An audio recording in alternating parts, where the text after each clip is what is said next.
For example, if you have a project and you have a feeling of clarity, a very strong clarity of what you're doing and of what are your chances of making it, and you really feel that you have those chances, of course, your certainty raises. The certainty of achieving that goal will raise. There are two types of people that have really big problems. The first one is one who feels that he's lost much too often. And the other category is that people that never feel lost. Now, both are bad. They're two extremes. Because there's a third category, which is that where most people live, like me, you, others, and that is where every now and then you feel lost. When you feel lost, you have nothing to work on. It's where you have no references whatsoever about what is going on, where you are, where you're going, or where you should be going. It's just total fog. All right? That's being lost. So you don't even know where to start from. It doesn't happen very often in one's life. Perhaps it should happen at least once, because that's good. It's very therapeutical to feel lost. You don't understand why.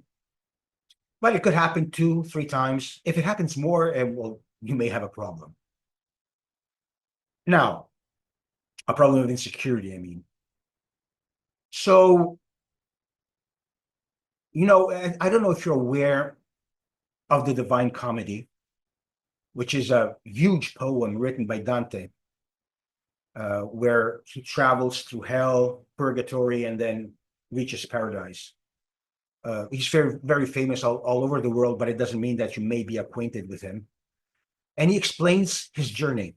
Now, in the Divine Comedy, it's a spiritual journey. It's something that he envisioned about the world above ours. But I think that it can be very well be interpreted even in our world. If you're enjoying what you're listening to, don't forget to click on the like button. And if you don't want to miss more videos like this that can contribute to your personal and professional growth, subscribe now to the channel. So I'll just report to you the very first, and the very last verse of the Divine Comedy. Now he starts with hell, that he enters hell. But before him entering hell, there is this one sentence which the Divine Comedy starts with, which is, midway upon the journey of our life, I found myself within a forest dark. Okay, I mean, this is just it's an incredible introduction, because it says midway upon the journey of life. In other words, he's in that midlife, what we call a midlife crisis, which is more than a crisis, as I explained before. Midlife is when you lived already, you already have had many experiences in the past, which got you to where you are at that moment. And you have to build the remaining part of your life, the other half. Well, of course, you can also die 2 seconds after, but theoretically, you should be living another so many years, so many decades. Like, for example, in Dante's time, midlife would have been about 30 or 35. Today, it would be easily 40 or 45. Of course, you can die at 46. But you would, when you consider midlife is when you have enough experiences where you can work with. And then it says, I found myself within a forest dark. In other words, he's in total obscurity. Like I said before, total fog. There is no direction. Doesn't know who he is anymore. Doesn't know what he's doing or what he should be doing, where he's going or where he should be going. He has no clue. It's total darkness, as it says. And in fact, shortly after, he will enter hell and he will meet Virgil. Now, Virgil is a Roman poet. He wrote many important things. So at the times of the Romans, and of course, he was sent to hell because he was not a Christian. Because he was living with idols. He was an idol worshiper, as all Romans were. So he was condemned to hell, but he was a good soul. And you know, he was the host for Dante to get acquainted with hell, what hell is all about. Now, there's a lot to be said about that poem, but I don't want to take all too much time on that. And so he leads them. I would say that Virgil would have been called a coach today, because that's what a coach does. If you go to a coach, many times it's because you're going through some hardships, which is hell. I mean, obscurity is hell. I mean, hell is not about devils and forks and fires. It's about, you know, not knowing what to do, who you are, why you are. Then Virgil cannot leave hell, but Dante moves on and goes to purgatory. In purgatory, he purges. In other words, he does all the work. He works hard to get rid of all the negativity that he has and to leave it there. It's a cleansing process. That's what a purgatory is. And when he's done all that and he has corrected the things that he was supposed to correct, then he moves on to paradise, where is total bliss, total light. And in fact, the very last verse of the poem is the love that moves the sun and the other stars. What is the love? A subject. Love doesn't make sense. The love is God. He is the love. And it's this immense power, which is love, which is good, that is capable of moving stars and the sun itself. Now imagine we're back like 900 years. I mean, they didn't know all the things we know today about astronomy and the suns and the stars, but I mean, it was a huge thing, something really huge. So something that had the power to move all these things must be great, must be God, and God represents love ultimately. So that's the passage. You go from darkness to light. You go from confusion to love, not hate, mind you, confusion to hate, to light. So what he's saying is that the opposite of light is confusion, is being lost. That's the true hell. So I would like to show you this graph where all people are it may be in different times of their lives. They are one of these four areas. As you see, the graph has two axes. One is the horizontal one, they would call it the x-axis, which is certainty. Now, what is certainty? It's a feeling. Certainty is not that you are certain. It's not a state. It's a feeling. In other words, I feel that I am certain. Nobody is ever certain unless he lives that thing. Then, of course, he says, I am living this. I am certain about this. Like, I'm hungry. I know I'm hungry. I'm certain I'm hungry. But in all other areas of life, we may have strong certainty, but also, and that's the y-axis, you must be aware, or you are in a certain degree of awareness.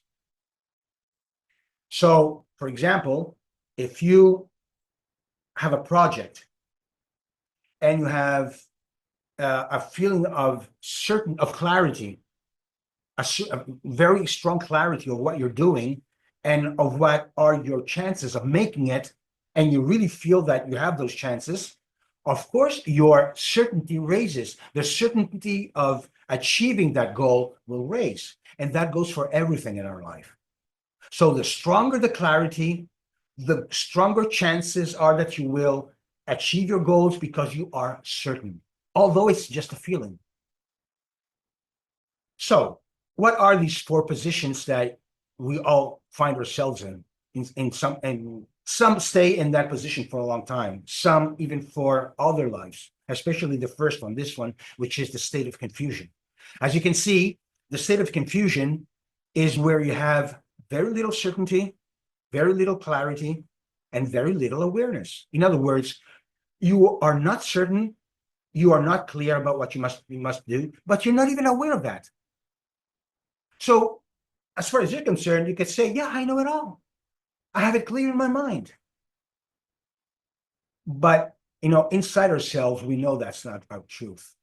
And that's what really bothers us. That's what really gets us out of the way. The second position is the need for affirmations. In other words, you have strong clarity, strong certainty, but you're not too aware of that. You're not too certain about that, about your certainty, because you're not aware. You don't have, something that you can grasp, something that you can grab that will tell you, yes, you're on the right track. And so you always have to have someone to tell you, yes, you're on the right track. So you constantly need for affirmation. It's not bad. I mean, you don't feel bad, but you're still too much dependent on others and situations that will affirm what you already know that you have. But you always need that push, that extra push. And then the third one is the worst one, which is hell. And it's a state of affliction. That's where you feel the pain. You see, the certainty and clarity is low, just like for the people who are confused, but they do not feel pain because they are not aware of it. Whereas here, the clarity and certainty is low, and they know where they are, which is, I don't know where I am. It's kind of strange, right? They know where they are, but they don't know where they are at the same time. And that is what creates pain, affliction. And the thing is, it's good because you want to get out of there. You don't want to stay there. That is hell. That is what in Divine Comedies was hell, affliction. But whereas there, because of course he was a Christian and a Catholic, Dante, it was eternal. In our world, fortunately, it's not that way. So we can get out of that, and we will. And the stronger the pain, the stronger the affliction, the more you are motivated to get out of there. And where do you go from there? In a state where very few people are, perhaps 5% of people, which is a state of control.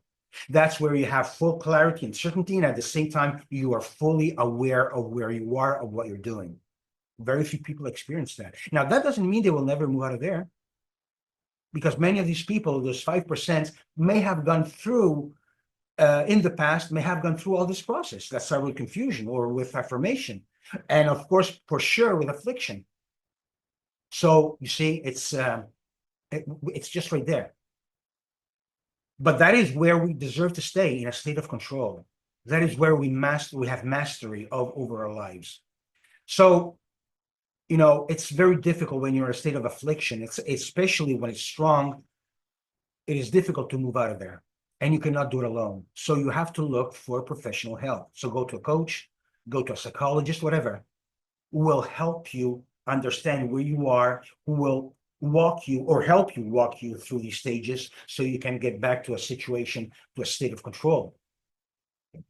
I mean, it doesn't make any sense to do guesswork in such a situation.